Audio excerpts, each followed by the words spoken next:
जय हिंद प्यारे बच्चों। आज हम सब कक्षा 4th की कलश हिंदी व्याकरण का पाठ 5 पढ़ेंगे। हमने पाठ 4 तक पिछले सारे वीडियो में पढ़ लिया था। आज हम कौन सा पाठ पढ़ेंगे? पाठ 5। क्या नाम है पाठ 5 का? लिंग, है ना। क्या नाम है? लिंग, जिसको इंग्लिश में क्या कहते हैं? जेंडर। क्या कहते हैं? जेंडर। तो यहाँ पर देखिए, बच्चे आपस में बातचीत कर रहे हैं। अब एक लड़का है, वो बोल रहा है, रानी उसे मत छेड़ो, उसे सोने दो।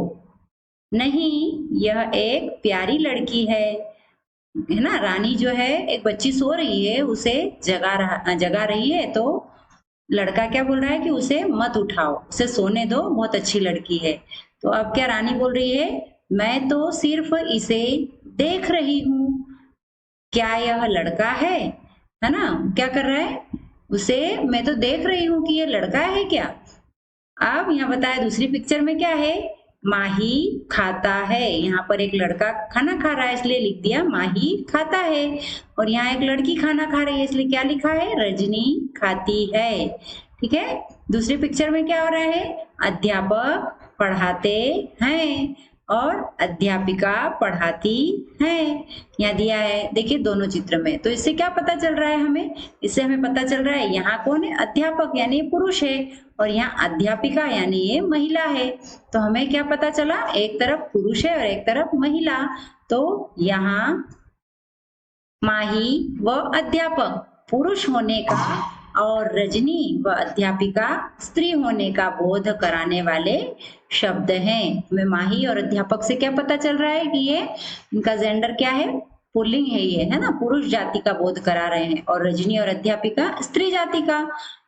तो जो शब्द पुरुष या स्त्री जाति का बोध कराते हैं उन्हें लिंग कहा जाता है। क्या परिभाषा होगी लिंग की? जो शब्द किसका बोध कराते हैं? पुरुष या स्त्री जाति का बोध कराते हैं, उन्हें हम क्या कहते हैं? उन्हें लिंग कहा जाता है। ठीक है। तो लिंग की परिभाषा समझ में आई। स्त्री या पुरुष जाति का बोध कराने वाले शब्दों को हम क्या कहते हैं? लिंग कहते हैं। ठीक है। अब आता है लिंग के भेद। कितने भेद होते हैं लिंग के, यानी कितने प्रकार होते हैं? तो लिंग के प्रकार कितने हैं? लिंग के 2 भेद होते हैं। एक होता है पुल्लिंग और एक होता है स्त्रीलिंग। कौन कौन से 2 भेद? पुल्लिंग और स्त्रीलिंग। अब यहाँ नंबर 1 दिया है पुल्लिंग। अब पुल्लिंग की परिभाषा क्या होगी? पुल्लिंग शब्द पुरुष जाति का बोध कराते हैं। पुल्लिंग की परिभाषा हम क्या दे सकते हैं? जो शब्द पुरुष जाति का बोध कराए उसे हम पुल्लिंग कहते हैं, है ना। तो आपको यदि पुल्लिंग की परिभाषा लिखने के लिए कहा जाए तो कैसे लिखेंगे? जो शब्द पुरुष जाति का बोध कराए उसे हम क्या कहेंगे? पुल्लिंग कहेंगे। ठीक है। अब पुल्लिंग कैसे? जैसे चूहा, चाचा, राजा, ऊंट, सूरज आदि। ये शब्द सब क्या है? ये पुल्लिंग है, यानी ये पुरुष जाति का बोध करा रहे हैं, इसलिए इन्हें हम क्या कहेंगे? पुल्लिंग शब्द।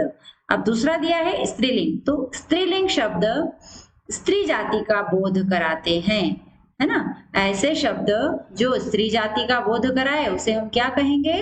उसे हम कहेंगे स्त्रीलिंग। स्त्री जाति का बोध कराने वाले शब्दों को स्त्रीलिंग कहा जाता है। जैसे चूहिया, चाची, रानी, ऊंटनी आदि, है ना। ये सब क्या है? चूहिया ये स्त्री जाति, चाची, रानी, ऊंटनी ये सब क्या है? स्त्री जाति का बोध करा रहे हैं, इसलिए इन्हें हम स्त्रीलिंग कहेंगे।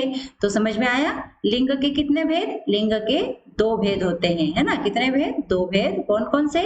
पुल्लिंग और स्त्रीलिंग। जो पुरुष जाति का बोध कराए उसे हम पुल्लिंग कहेंगे, और जो स्त्री जाति का बोध कराए उसे हम स्त्रीलिंग कहेंगे। ठीक है। संज्ञा शब्द का प्रयोग प्राणी और अप्राणी सभी के लिए होता है। अब प्राणी कौन और अप्राणी कौन? तो प्राणीवाचक संज्ञा शब्दों में लिंग की पहचान आसानी से हो जाती है, जैसे शेर, शेरनी, है ना। लेकिन अप्राणीवाचक संज्ञाओं में लिंग की पहचान करना मुश्किल होता है, जैसे कमरा, दूध, पुस्तक, चाय आदि। तो अब हमें ध्यान रखना है, प्राणीवाचक किसे कहेंगे? प्राणीवाचक यानी जिसमें जान हो, जो सजीव हो, है ना। ऐसे शब्द क्या होंगे?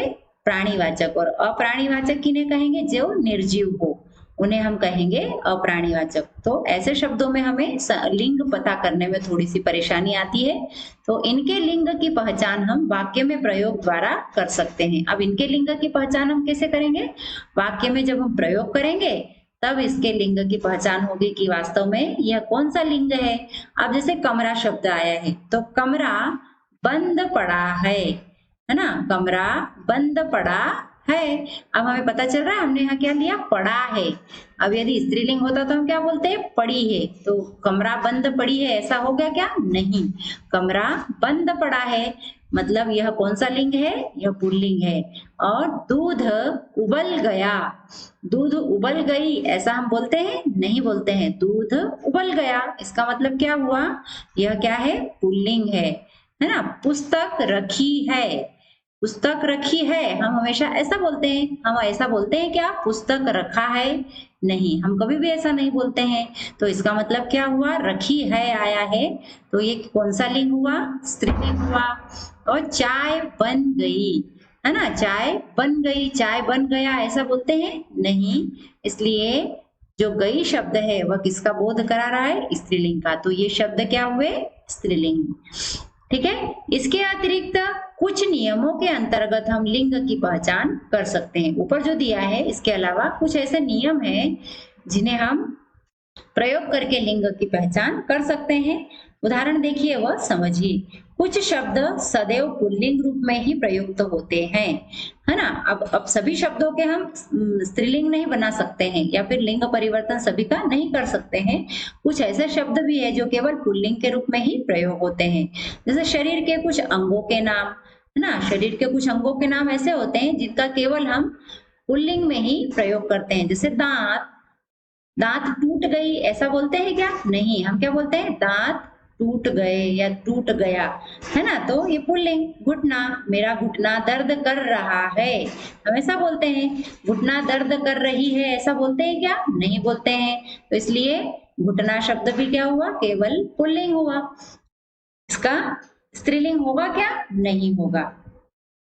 मुख, अब मुख है ना, मुख का मुख ही रहेगा, इसका स्त्रीलिंग हम नहीं बना सकते हैं। इससे अंगूठा, नाखून, बाल, है ना, बाल का कोई स्त्रीलिंग होगा क्या? नहीं।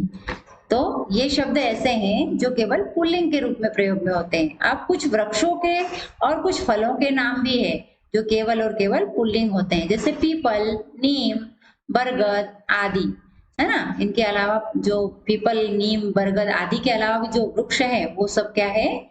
कुछ ऐसे वृक्ष हैं जैसे आम है, केला है ना, ये फलों के नाम है। ये भी हमेशा पुल्लिंग ही होते हैं। केला का केला का स्त्रीलिंग होगा क्या? केली ऐसा होगा? नहीं। आम का आमी नहीं होगा।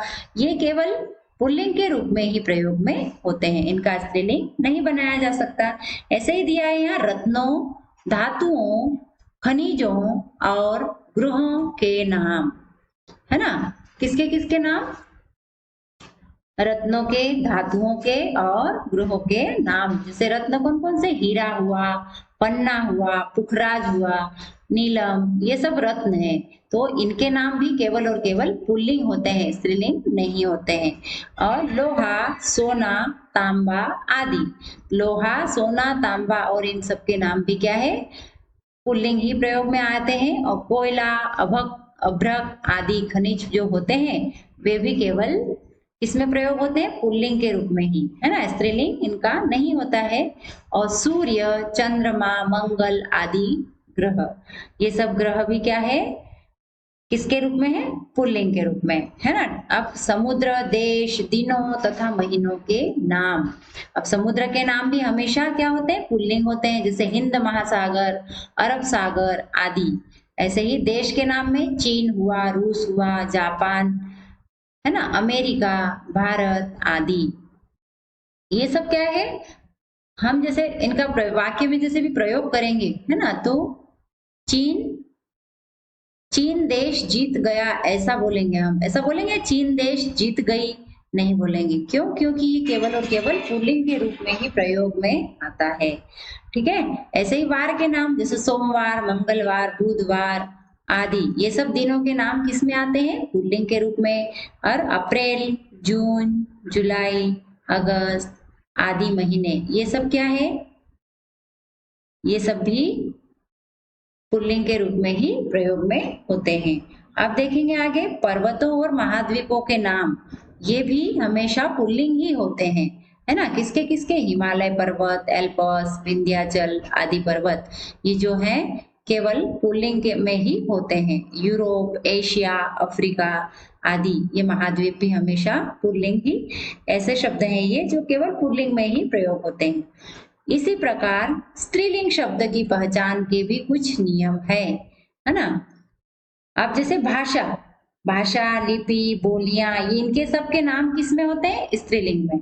इनकी पहचान कैसी होगी? ये स्त्रीलिंग ही रहेंगे। जैसे हिंदी, है ना, अंग्रेजी, उर्दू, जर्मनी आदि, ये सब भाषाएं क्या है? स्त्रीलिंग है ना? देवनागरी, ये लिपि है, देवनागरी, रोमन, अरबी, फारसी आदि, ये सब लिपि भी किसमें होती है? स्त्रीलिंग में। भोजपुरी, हरियाणवी आदि ये बोलियां भी स्त्रीलिंग होती है ना? इसके अलावा तिथियों के नाम ये भी क्या होते हैं? स्त्रीलिंग ही होते हैं। से एकादशी, पूर्णिमा, अमावस्या, है ना, द्वादशी, त्रयोदशी, चतुर्दशी, ये सब तिथियां भी किस रूप में होती है? स्त्रीलिंग के रूप में। अब नदियों व झीलों के नाम, कुछ नदियां हैं, है ना, नदियों के नाम और झीलों के नाम भी हमेशा क्या होते हैं? स्त्रीलिंग। जैसे गंगा, गंगा नदी बह रही है, ऐसा बोलते हैं हम कभी भी ऐसा बोलते हैं गंगा नदी बह रहा है? नहीं बोलते हैं। इसका मतलब क्या हुआ? गंगा किसके रूप में? स्त्रीलिंग के रूप में ही प्रयोग में हो रही है। अब यहाँ यमुना, कावेरी आदि ये सब नदियां हमेशा किस रूप में होती है? स्त्रीलिंग। अब जो झील है, डल है, चिल्का, गूलर आदि झीलें हैं, ये झीलें भी स्त्रीलिंग में ही प्रयोग में होती है। वस्त्रों के नाम, जैसे साड़ी हुआ, है ना, कमीज, पतलून आदि, ये सब वस्त्र के नाम भी हमेशा स्त्रीलिंग ही होते हैं। इनका कभी भी पुल्लिंग नहीं बनाया जा सकता। खाने के कुछ पदार्थ, पूरी, कचौड़ी, खिचड़ी, रोटी आदि, ये सब भी क्या होते हैं? स्त्रीलिंग ही होते हैं हमेशा। इनका भी कभी भी पुल्लिंग में परिवर्तन नहीं होता है। मसालों के नाम, लौंग, इलायची, मिर्च आदि, ये भी हमेशा क्या होते हैं? मसालों के नाम स्त्रीलिंग में ही होते हैं। आभूषणों के नाम, अंगूठी, चूड़ी, पाजेब आदि, ये भी कैसे होते हैं? स्त्रीलिंग होते हैं। ठीक, इसके अलावा यहाँ दिए हैं कुछ ऐसे शब्द जो पुल्लिंग से स्त्रीलिंग शब्द हम बना सकते हैं जिन्हें, है ना, यहाँ पर दिया है पुल्लिंग शब्द और इधर दिए हैं स्त्रीलिंग। तो कैसे? अभिनेता का स्त्रीलिंग क्या बनेगा? अभिनेत्री। डिब्बा का क्या बनेगा? डिबिया। देवर का स्त्रीलिंग देवरानी। नाग का क्या होगा? नागिन। पुत्र का पुत्री। इंद्र का इंद्राणी। कवि का कवयित्री। गुड्डा का गुड़िया। गायक का गायिका। चूहा का चूहिया। पिता का माता, है ना। आयुष्मान का क्या होगा? आयुष्मती। देवता का देवी। और दास का क्या हो जाएगा? दासी। नायक का क्या होगा? नायिका। पति का पत्नी। कटोरा का कटोरी। और कुम्हार का स्त्रीलिंग क्या होगा? कुम्हारिन। गधा का स्त्रीलिंग गधी। घोड़ा का स्त्रीलिंग घोड़ी। ऐसे ही छात्र का स्त्रीलिंग छात्रा। बूढ़ा का स्त्रीलिंग बुढ़िया। तो ये शब्द ऐसे हैं जिनके हम स्त्रीलिंग बना सकते हैं, है ना। इसके साथ ही कुछ और शब्द है। माली का स्त्रीलिंग क्या होगा? मालिन। युवक का युवती। वर का वधू। शिष्य का शिष्या। सखा का सखी, है ना। आपको बुक से पढ़कर इन सारे पुल्लिंग शब्दों को और स्त्रीलिंग शब्दों को ध्यान से पढ़ना है ताकि आपको समझ में आ जाए कि हम कैसे परिवर्तन कर सकते हैं। इससे विद्वान का क्या होगा? विदुषी। सेठ का क्या होगा? सेठानी। हाथी का क्या होगा? हथिनी, है ना। तो अभी हमने क्या देखा? हमने पुल्लिंग शब्दों से स्त्रीलिंग में कैसे हमने परिवर्तन किया। आप देखिए यहाँ पर कुछ शब्दों के आगे नर या मादा लगाकर उनका पुल्लिंग या स्त्रीलिंग रूप लिखा जाता है।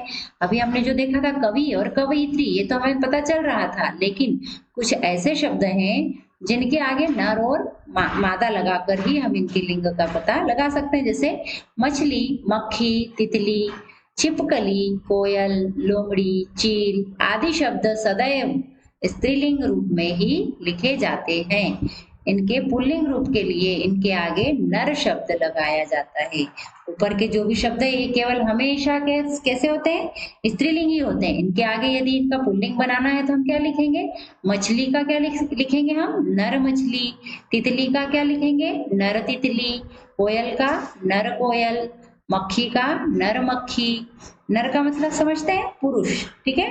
छिपकली का नर छिपकली और लोमड़ी का नर लोमड़ी। तो ये ऐसे शब्द हैं जिनके आगे नर शब्द लगाकर हम इनका पुल्लिंग बना सकते हैं। अब आगे दिया है, इस प्रकार कुछ पुल्लिंग शब्द सदैव पुल्लिंग रूप में ही रहते हैं। इनके आगे मादा शब्द लगाकर इनका प्रयोग स्त्रीलिंग के रूप में किया जाता है। अभी हमने ऊपर क्या देखा था, जो स्त्रीलिंग में है उनके आगे नर शब्द लगाकर उनका पुल्लिंग हुआ। अब यहाँ पर क्या है, जो हमेशा कैसे होते हैं, मादा ही होते हैं, सॉरी नर ही होते हैं, इन्हें हम किसे मादा लगाकर इनका स्त्रीलिंग बना सकते हैं। जैसे खरगोश का क्या हो जाएगा, मादा खरगोश। मगरमच्छ का मादा मगरमच्छ। तोता का मादा तोता। उल्लू का मादा उल्लू और मच्छर का मादा मच्छर। ठीक है, ये ऐसे शब्द हैं जो केवल पुल्लिंग होते हैं, लेकिन हम मादा शब्द लगाकर इनका स्त्रीलिंग में परिवर्तन कर सकते हैं। से कुछ ऐसे शब्द भी हैं जो स्त्री व पुरुष दोनों के लिए समान रूप से प्रयोग किए जाते हैं, है ना। जैसे वकील, अब वकील में पुरुष भी वकील हो सकता है और महिला भी हो सकती है। राष्ट्रपति, इसमें भी पुरुष भी हो सकता है राष्ट्रपति और महिला भी हो सकती है। प्रधानमंत्री, प्रोफेसर, इंजीनियर आदि ये शब्द ऐसे हैं जो स्त्रीलिंग के लिए भी प्रयोग में आते हैं और पुल्लिंग के लिए भी प्रयोग में आते हैं। अब देखिए यहाँ पर क्या दिया है, पाठ का सार, मतलब हमने पूरे पाठ में क्या क्या चीजें सीखी उसका संक्षिप्त रूप। जैसे जो शब्द पुरुष या स्त्री जाति का बोध कराते हैं उन्हें हम लिंग कहते हैं, है ना। और लिंग के कितने भेद होते हैं, 2 भेद होते हैं। कौन कौन से, पुल्लिंग और स्त्रीलिंग। ऐसे ही पुल्लिंग शब्द का बोध पुल्लिंग शब्द किसका बोध कराते हैं, पुरुष जाति का बोध कराते हैं, और स्त्रीलिंग शब्द किसका बोध कराते हैं, स्त्री जाति का बोध कराते हैं। तो पुरुष जाति का बोध कराने वाले शब्दों को हम पुल्लिंग कहते हैं और स्त्री जाति का बोध कराने वाले शब्दों को हम स्त्रीलिंग कहते हैं। तो लिंग की पहचान वाक्य में प्रयोग द्वारा हो सकती है। अब यहाँ क्या बताया जा रहा है कि हम कैसे पहचानेंगे पुल्लिंग है या स्त्रीलिंग, तो हम इसका वाक्य में जब प्रयोग करेंगे तो हम लिंग की पहचान कर सकते हैं। ठीक है, तो हमने अभी क्या सीखा, लिंग के विषय में कितने प्रकार के होते हैं लिंग, 2 प्रकार के, स्त्रीलिंग, पुल्लिंग। और पुरुष जाति का बोध कराने वाले शब्दों को पुल्लिंग कहते हैं और स्त्री जाति का बोध कराने वाले शब्दों को स्त्रीलिंग कहते हैं। ठीक है, तो आपको यह वीडियो देखकर इसमें जो भी स्त्रीलिंग और पुल्लिंग शब्द दिए हैं उन्हें याद रखना है, ताकि जब भी एग्जाम में आपसे पूछा जाए आप आसानी से इसके उत्तर दे सकें।